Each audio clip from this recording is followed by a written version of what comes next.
নমস্কার বন্ধুরা, বাংলা খবর ফেসবুক পেজে আপনাদের সকলকে স্বাগতম। বন্ধুরা, আপনাদের যাদের যাদের ই-শ্রম কার্ড রয়েছে, তো আপনাদের জন্য রয়েছে দুর্দান্ত একটি সুখবর। এই ই-শ্রম কার্ডের মাধ্যমে আপনারা প্রত্যেক মাসে 1000 টাকা থেকে 5000 টাকার সুবিধা পাবেন। হ্যাঁ বন্ধুরা, আপনারা ঠিকই শুনেছেন। এই ই-শ্রম কার্ডের মাধ্যমে আপনারা প্রত্যেক মাসে সুবিধা পাবেন, কিন্তু এর জন্য রয়েছে কিছু শর্তাবলী। যারা যারা এই শর্তাবলীগুলো পালন করবে তারাই কিন্তু প্রত্যেক মাসে 1000 টাকা থেকে 5000 টাকার সুবিধা পাবেন।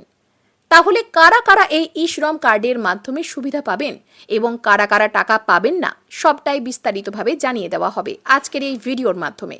তাই বন্ধুরা, ভিডিওটাকে একটুও স্কিপ না করে শুরু থেকে শেষ পর্যন্ত খুব ভালো করে দেখবেন। কোথাও কেটে কেটে দেখবেন না, না হলে আপনাদেরই বুঝতে অসুবিধে হতে পারে। তাহলে চলুন বন্ধুরা, দেরি না করে শুরু করা যাক আজকের বিষয়। ই-শ্রম কার্ড নিয়ে বড় ঘোষণা রাজ্যের। সাধারণ মানুষ পাবে 3000 টাকা ও 2000 টাকা করে। অপেক্ষার পর ই-শ্রম কার্ড ধারকদের জন্য বড় ঘোষণা। এখন থেকে সাধারণ মানুষরা ই-শ্রম কার্ড থাকলে সরকার থেকে 2000 টাকা ও 3000 টাকার বড় সুবিধা পাবেন। যাদের কাছে ই-শ্রম কার্ড রয়েছে তাদের জন্য রয়েছে দারুণ চমক। যারা যারা এখনো ই-শ্রম কার্ড বানায়নি তাদের জন্য এটাই সুবর্ণ সুযোগ। ইতিমধ্যেই দেশের বিভিন্ন রাজ্য থেকে প্রায় 30 কোটি লোক এই প্রকল্পে যুক্ত হয়েছেন। এই সুযোগ সুবিধা পেতে হলে সুবিধাভোগীদের বেশ কয়েকটি শর্ত মিলতে হবে। অর্থাৎ এই সুবিধা অনেক গ্রাহক পাবে, আবার অনেকেই পাবেন না। কোন কোন গ্রাহকরা পাবে, কারা কারা পাবেন না, কিভাবে পাওয়া যাবে, কবে থেকে দেওয়া শুরু হচ্ছে, এই নিয়ে আরও বিস্তারিত তথ্য জানানো হলো। কারা কারা এই সুবিধা পাবেন ও কারা পাবেন না। 1.